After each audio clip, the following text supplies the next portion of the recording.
윤정이 간병이 왜 청와대 청원이냐? 아마 윤정이라는 배우 정말 훌륭한 배우죠. 그리고 이제 여러분들이 다 아실 텐데 요즘 젊은 친구들은 윤정이 씨 모르는 경우도 있어요. 자, 이 윤정이 씨는 이 배우 생활을 하다가 프랑스에 가서 백건우 씨, 제가 아주 좋아하는 피아니스트입니다. 백건우 씨하고 결혼을 했지요. 그리고 제가 윤정이 백건우 부부는 조금 알고요. 개인적으로도. 근데 참 두 분이 이렇게 대단한 부부였어요. 저는 이렇게 막 부부가 하루 종일 이렇게 붙어 있고 막 휴대폰도 같이 쓰고 24시간 같이 있다. 뭐 이런 건 좀 저는 오글오글해서 싫은데 뭐 이제 자영업자였겠죠. 일종의 예술의 자영업자. 우리 모차르트 님이 아주 적절한 표현을 해 주셨는데 우리 뭐 부부 약사라든가 또는 자영업 하시는 분들은 부부가 24시간 붙어 있죠. 그거하고 똑같았다고 저는 봅니다. 근데 윤정희 씨가 치매에 걸린 건 저는 꽤 오래전에 알았어요. 제가 이제 잘 아는, 제가 존경하는 그 영화배우 김지미 선생님께서 윤정희 씨 치매가 아주 심각하다 이런 말씀을 아주 오래전에 해주셨어요. 그러니까 백건우 씨는 굉장히 고통스러운 시간을 보냈을 겁니다. 한번 이렇게 자료 올려봐 주세요. 네. 자, 백건우 씨가 왼쪽에 있고 윤정희 씨가 참 나이가 들어도 정말 아름답죠. 참 그 배우로서 연기 그다음에 그 배우란 직업 참 사랑한다고. 그리고 윤정희 씨가 그 만무방이라고 저는 그 영화 보지 않았는데 이 장동희 씨하고 같이 나왔던 영화 이렇게 나와서 이 여우주연상을 받았어요. 이러면서 윤정희 씨가 뭐라고 했냐. "저 영화 너무 사랑해요. 저 죽을 때까지 영화 할 거예요." 뭐 이랬는데 정말 가슴이 제가 이 아플 정도였어요. 자, 그런데 인제 윤정희 씨하고 백건우 씨는 아주 그 파란만장했죠. 특히 이응로 이 화백이 백건우 씨와 윤정희 씨를 뭐 핀란드에서 연주회를 하는데 초청을 했다고 했는데 그때 북한하고 이렇게 짜고서 저 두 부부를 북한으로 납치하려고 했었어요. 그랬는데 정말 뭐라 그럴까 신이 하나님이 도우셔 가지고 거기서 인제 탈출했죠. 네.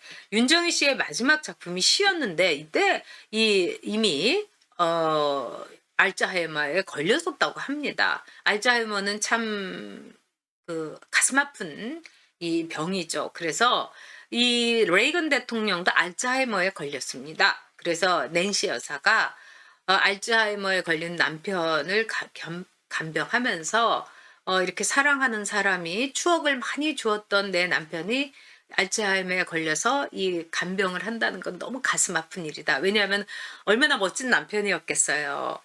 그리고 그렇게 두 부부가 금슬이 좋았는데 근데 이제 알츠하이머에 걸리면은 굉장히 폭력적으로 되는 사람도 있고 그리고 아주 힘든 거죠. 그 가족의 고통이라는 건 이루 말할 수가 없는 거죠. 네. 핀란드는 러시아하고 굉장히 가까이 있고 공산주의자들이 예전에 아주 그 뭐 스파이들의 그 창궐이었죠. 자, 그다음에 다음 장면요. 자, 윤정희 씨가 네 저렇게 아름답고 이랬던 윤정희 씨가 이제 치매에 걸렸어요. 그래서 치매에 걸렸는데 이 백건우 씨하고 따님이 간병을 했었어요. 그런데 인제 한국에 인제 왔었는데 이 한국의 요양원을 찾아갔는데 아무래도 유명인이다 보니까 아무래도 안 될 것 같아서 다시 인제 프랑스로 갔더니 윤정희 씨의 동생분들이 "왜 프랑스로 데리고 갔냐." 이러면서 프랑스 법원에다가 소송을 걸었어요. 당연히 패소죠. 자, 인제 내려 주세요. 자, 일단 이 윤병희의 치매 간병을 서로 하려고 했다? 이게 말이 안 되죠. 가족이라도 치매 간병은 하기 어렵습니다. 저는 저희 그 친할머니가 치매에 걸리셔 갖고 저희 어머니가 너무 고생을 하셨어요. 그랬는데 치매 간병하는 사람들은요. 정말 그건 그 고통이 이루 말할 수가 없어요. 근데 친척들은 어쩌다 한번 오죠. 저는 지금 어린 나이에도 기억나는 게 그냥 말하자면은 이 대소변을 가리지 못하신 거예요. 그러니까 인제 아무리 깨끗하게 빨래를 해도 거기에 오줌을 지리시고 인제 저희 친할머니가 그러셨던 거죠. 그런데 이제 어쩌다가 한 몇 년 만에 친척이 와 가지고 아우 이 친구에서 오줌 냄새가 난다고 그러면서 우리 어머니 보고 뭐라고 하시더라고요. 전 정말 그때 분노했었습니다. 그래서 아니 어쩌다 한번 들여다보면서요. 이 치매 간병이라는 게 그렇게 어려워요. 그러니까 저는 백건우 씨가 굉장한 고통을 당했을 거라고 생각합니다. 그리고 백건우 씨는 인격자예요. 훌륭한 분이에요. 그러니까 이 동생이 말하자면 유민정이 씨에 대해서 이 치매를 제대로 돌보지 않는다고 하면서 가족들에 대해서 소송을 걸었는데 프랑스 법원에서 다 조사해 보니까 가족이 잘 돌보고 있었고, 그다음에 프랑스 사람 입장에서는 아니 동생들이 왜 여기에다가 그 소송을 내 이겁니다. 왜 그러냐면 철저하게 서구 사회에서는 가족 위주예요.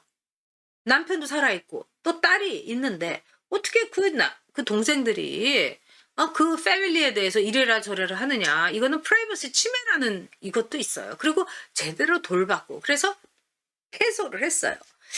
자, 치매 간병을 서로 하겠다고 하는 것도 진짜 그 동생들이 하겠다고 하는 것도 우리의 상식에 맞지가 않죠. 자, 그래서 저는요, 이게 또 이제 윤정희 씨가 전남여고를 졸업을 했고 아무래도 이제 그 호남분들은 참 잔정이 많죠. 그러니까 아마도 저는 처음에 우리 언니 어떻게 했으면 좋아 막 이러는 이렇게 잔정이 많아서 어떻게 보면 오바해가지고 언니를 이제 내가 하겠다고 하는 게 아닌가. 근데 프랑스에서는 철저히 그 가족의 일이다. 이렇게 하는 어떤 양국의 문화적 갈등이다. 이렇게 생각했는데 그게 아니었어요. 결국은 돈의 문제가 걸린 거죠. 후견인이 되려고 한 거죠. 그리고 이 상속의 문제가 있었던 거예요.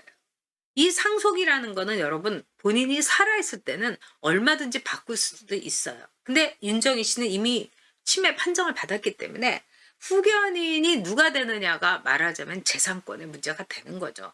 당연히 남편도 있고 딸도 있어야 되는데 이 후견인이 동생들이 되겠다 이거예요. 근데 이 문제는 제가 볼 때는 굉장히 많은 그 집에 아주 복잡한 가정사가 있는 것 같습니다.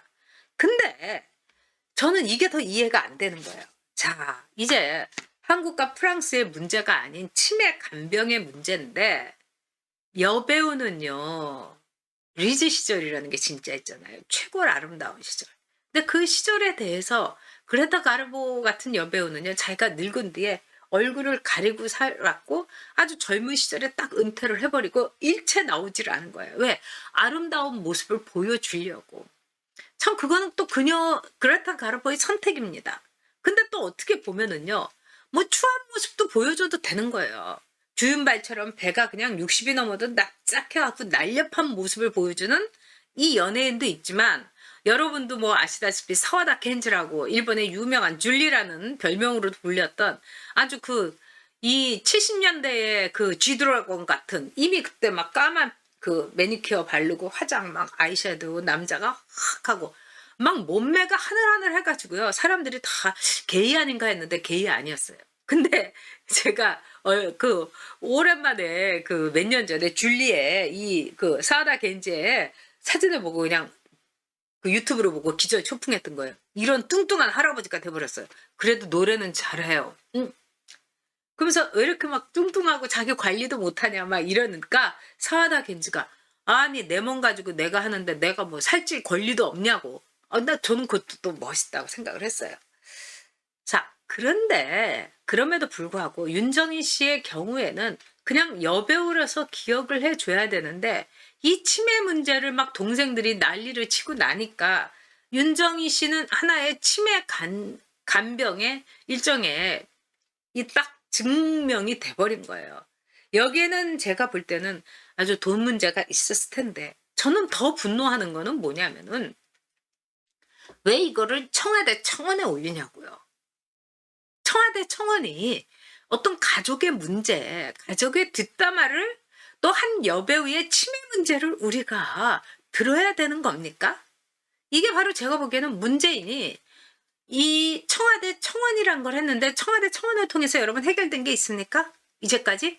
지난 4년 동안 아무것도 없는 거예요. 이건 뭐냐면 문재인이 촛불 집회처럼 일종의 청와대판 촛불판을 이 만든 거예요. 그래서 자기 진영을 계속해서 부글부글하게 만들고 끌어들이고 윤석열이 잘라주세요. 뭐 이런 거 이성윤이 그대로 있게 해주세요. 추미애 뭐 재임 시켜주세요. 이런 쓰잘데없는 정치적인 대거리에 말하자면은 촛불판으로 만들려고 한 거예요. 그런데 여기에 이 진흙탕 싸움, 제가 보기에는 집안에 아주 그 속내 이게 있는 거예요. 저는 좀 제가 감을 잡은 것도 있고 아는 것도 있지만 얘기할 필요가 없습니다. 왜? 그거는 윤정희 씨의 사생활의 문제고 백건우 씨와 따님과의 문제인 거예요.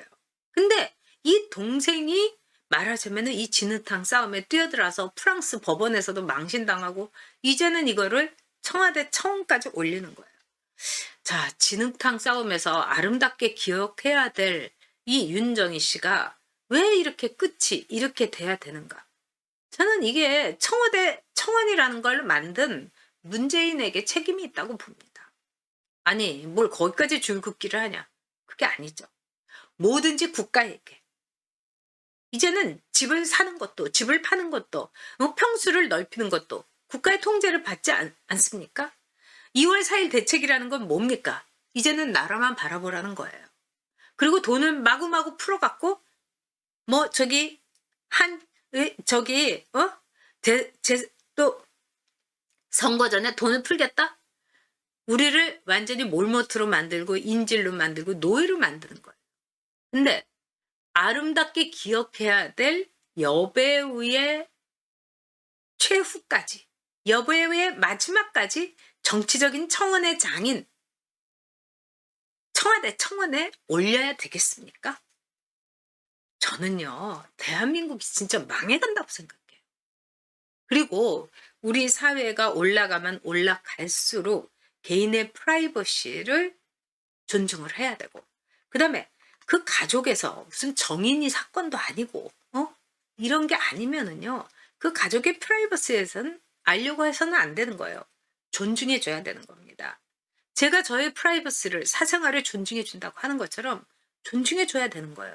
근데 이제 치매에 걸린 윤정희 씨를 잘못하다가는 윤정희 씨 인터뷰 하겠다고 막 대깨문도 달려들고, 윤정희 씨 후견인인, 그 동생은, 윤정희 씨하고 나이가 뭐 20년이나 차이가 나네? 이런 식으로 얘기하고 있는 대깨문들과 막 그 청원, 전 소름 끼칩니다, 여러분. 여배우는 나이 들어도 아름다운 여배우들 참 많아요. 일본에 뭐 80, 90 넘은 여배우들 아름답게 늙어갑니다. 윤정희 씨가 알츠하이머에 걸렸지만은 알츠하이머에 걸려도 아름답게 나이 들어가는 모습 지켜볼 수 있는 거예요. 그리고 그게 또 윤정희 씨의 권리인 겁니다. 근데 이거를 대중들에게 굳이 진흙탕 싸움으로 하고 이게 청와대 청원에 올렸다니 참 가슴 아프고, 또 윤정희 씨의 배우로서의 인생이 치매 윤정희로 그런 식으로 줄긋기 되는 게 참 가슴 아픕니다. 윤정희 씨는 참 좋은 배우였다고 생각해요. 그 다음에 영화를 진심으로 사랑했던 배우였고, 또 피아니스트, 진짜 백건우 씨의 최고의 파트너였다고 생각합니다. 제가 최근에 이제 백건우 씨의 연주를 듣고서 굉장히 놀랐어요. 뭐 그전에도 제가 그 백건우 씨의 아주 지성적이고 사려 깊은 연주를 봤지만 너무나 연주가 너무 좋아져서 와, 너무 감동을 하면서 제가 세상에 이런 적이 있는데, 아마 고통 속에서 백건우 씨의 연주는 더 깊어졌다는 생각이 듭니다. 이제 그 가족들 우리가 보호해 주었으면 합니다.